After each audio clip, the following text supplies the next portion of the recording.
What's up, True Blues? Welcome back to CF Central and welcome to your match review. This time for the match Brentford 2, Chelsea 2. Mixed feelings, after seeing Moi Caicedo scoring that blast, scoring that absolute banger, I really felt that this match was within our grasp. I think that we were really going to win. However, in the very last minute of the game, we saw a long throw in and we got equalized. We conceded. It is what it is, 2-2, but I think that we gifted Brentford the first 45 minutes.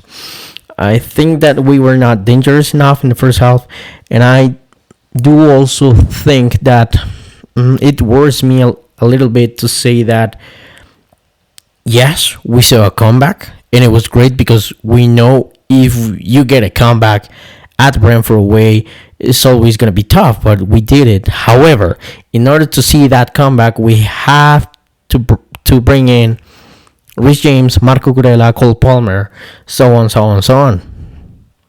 Is Chelsea really strong? Is Chelsea that weak? Do we always have to bring in those players in order for us to get a result?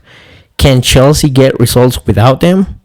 I know they're crucial players, and that's why they almost play every single game. But what if they just can't? Cole Palmer got injured, and he was not fully fit. If not, he would have started, right? So this is what concerns me a little bit.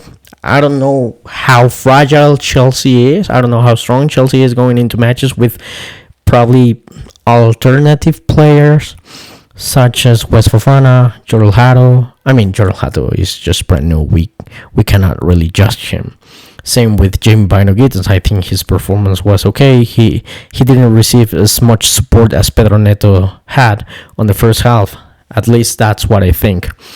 So, well, this is the matrix, and we're gonna go into it a little bit later. But what I want to tell you is that we have a really tough match on Wednesday against Bayern München away, and I don't see any rotations possible.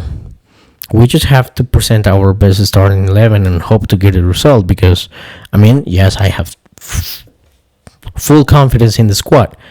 However, what kind of Chelsea are we going to see every single game? That's what concerns me, and that's what worries me a lot. However, I think that we had a decent match because we saw a comeback, and yeah, we just got equalized. It is the Premier League, the toughest league in the world. So it is what it is. And here's the matrix, and let's kick off this match review with the approach.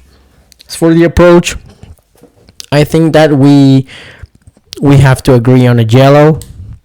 It was not great to see that first half because if you really analyze how the first half went, by the way, tomorrow we're going to be releasing our tactical lessons video, so stay tuned for that one.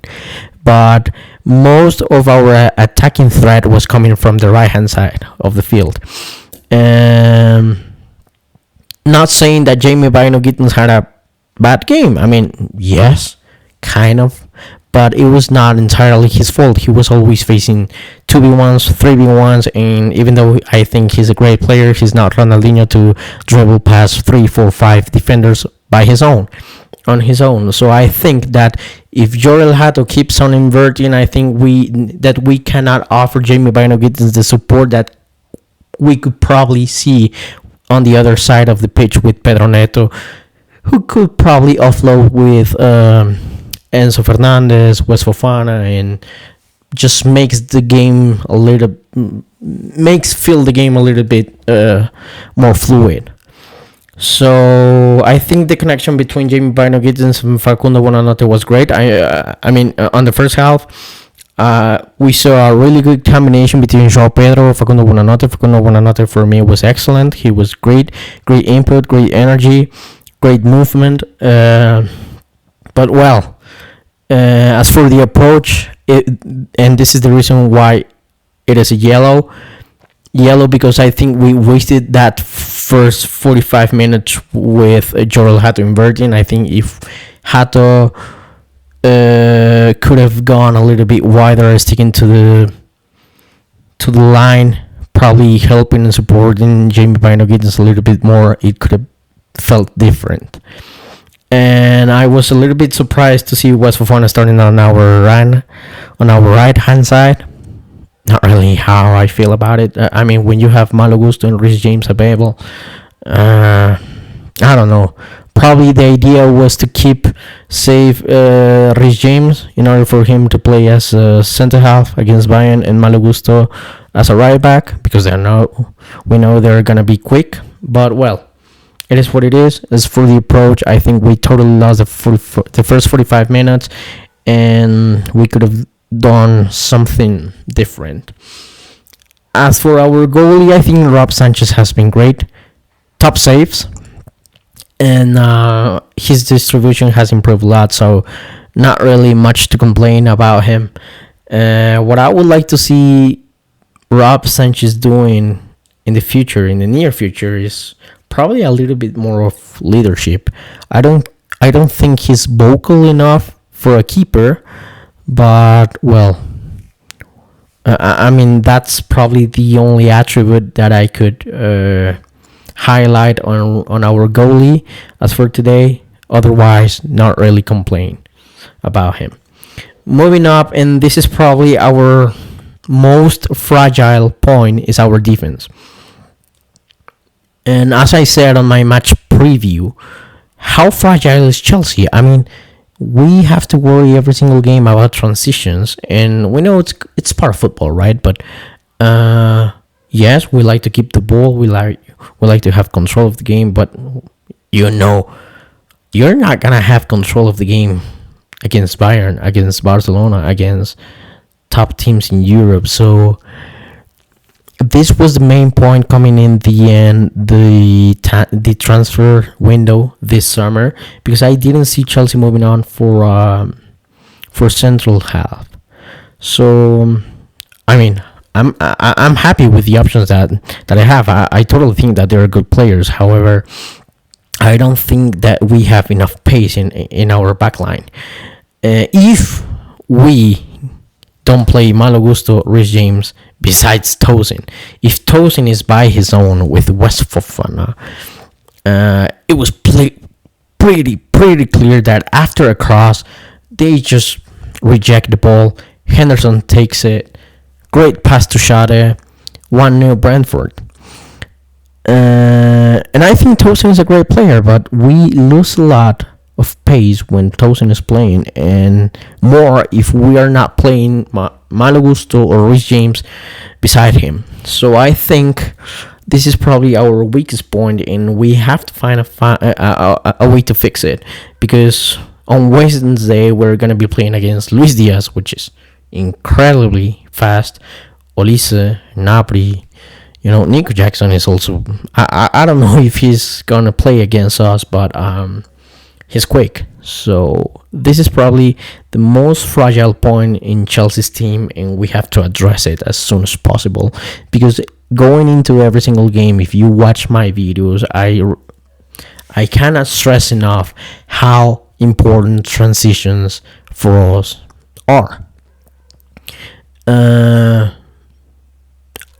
I feel comfortable with the ball. I feel good when Chelsea has the ball, but whenever Chelsea loses the ball, the opposition is just a long ball away from hurting us. So yeah, let's move on. Midfield: Green, Enzo Fernandez and Moi Caicedo, best duo in Europe. I think Enzo had a great match, and Moi is just by this time he's just magnificent. He's just a standard. We just know that he's going to perform with the goal, with the interceptions, with the tackles. I think he's great.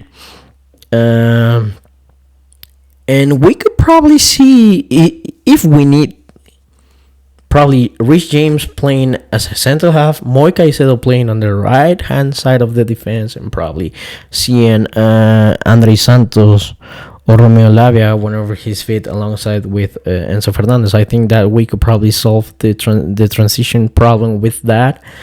But well, as for this game, this is the match review. I think Moi Caicedo and Enzo Fernandez were absolute beasts, and I'm just glad to have them on our team, really. What I would like to see Enzo Fernandez do a little bit more is to just go a little bit further, trying to support a little bit more our striker and our wingers to provide that clinical touch, that delicate and quality touch to try and easing up our chances of scoring. But as of now, not really complaints. Great duo, and I hope that Enzo and Moi are fit for Wednesday, because Moi playing 2 full games with Ecuador, traveling long distances, and playing this game 90 minutes, a banger, was just great. But we know he's human and we have to take care of him. Let's see, but I'm just happy to have him. Then moving up forward, our attack. I know the fan base is gonna complain about Jamie Bino Gittens, but as I said before, I don't think that Jamie had a bad game. I think that we were just not supporting him the way we should. But I'm concerned to not see Margue not even on the squad for the match. This makes me think what's going on, because I was really hoping to see that energy from Margue. I think it would have been useful. I'm not unhappy with João Pedro. I think João Pedro is a great player. He got the assist for the equalizer for Cole Palmer's goal, but our attack was not sharp. We were not really cutting through it. We were not penetrating. We were not dangerous enough. There were really, really few moments of the game where I really thought that, yeah, Chelsea is feeling that, and is making Brentford, a mess, and they are really creating problems to their defense. And this is probably the most worrying part besides our transitions, because yes, we have the ball, but what we, at least for this game, what we have done with the ball was not enough, was not really Chelsea level. Yes, the goal was coming from across, and Kelleher made great saves. He denied Cole Palmer what could have been a winner, but the 3-1. But apart from that, we are so dependent on Cole Palmer and on Rhys James and on Marco Corella. And this is the main question. How fragile is Chelsea? Are we ever going to see the alternative players perform the way we see our best players do? Because if not, what is the point of having 25, 26 players when the only players that can win you matches are 11? So let's hope that we can see some improvement with this young Chelsea team. I have full confidence in them, but I do think that we looked a little bit flat. We were not sharp to create enough problems to Brentford's defense. And lastly, but not really irrelevant, I think this is one of the most critical points, was the tactical point of view. And this is kind of like between yellow and green tone, because tactical wise, I think that we were good, but not in the first half. In the first half, I think that we could have a little bit of variety to our attack if we had gone to our left, to our right, just playing in the middle of the park a little bit more, trying something different. Probably should a 25-yarder, just creating something new and not always sticking to the same plan, because yes, opposition is always going to be tough. And for this match, I saw something unexpected from Brentford. I was expecting a four defensive line, but we faced five. So that means that we should have seen a little bit more of creation on those half spaces. But well, it is what it is. I think Enzo corrected well with the changes that we saw coming in the second half. But this is the issue. Why wait until you're trailing away at a very, very difficult Premier League game at Brentford? Yes, we got the comeback with our star players. But at the end we didn't get the 3 points, where Chelsea is what matters the most. Here's your match review for the 2-2 against Brentford away. Let me know in the comments what you think of it, and please stay tuned, because tomorrow we're gonna release the tactical lessons.